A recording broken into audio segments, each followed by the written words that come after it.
far away from LA, so far ago Frisco. Nous sommes en avril 1975 quand sort So Far Away From LA. C'est un immense succès. La situation est cocasse. Nicolas Perrac, toujours étudiant en 5e année de médecine, devient une star de la chanson du jour au lendemain.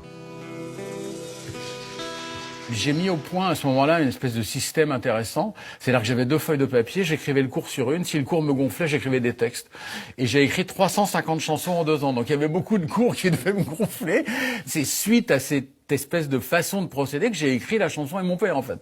Et le hasard a voulu en sortant du 105 boulevard de l'Hôpital pour remonter rue Jeanne d'Arc, c'est là tout près, je fasse la musique en marchant sur le trottoir. C'est-à-dire que j'ai chantonné un truc dans ma tête et ça collait très bien sur le texte que je venais de faire.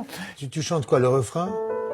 Je chantais et Juliette avait encore son nez, Aragon n'était pas un minet, Sartre était déjà bien engagé, au café de Flore il y avait déjà les folles et mon père venait de débarquer.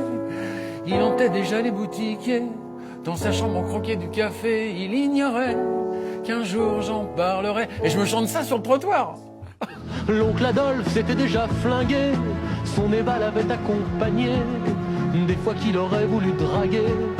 Qui sait si là-haut il n'y a pas des folles, et mon père allait bientôt planter cette graine qui allait lui donner ce débile qui essaie de chanter. Il ignorait que viendraient mes cadets. Avec le succès de Et mon père, Nicolas Perrac entre dans la cour des grands de la chanson française. Sans aucune hésitation cette fois, il met un terme définitif à ses études, à seulement quelques mois de l'obtention de son diplôme.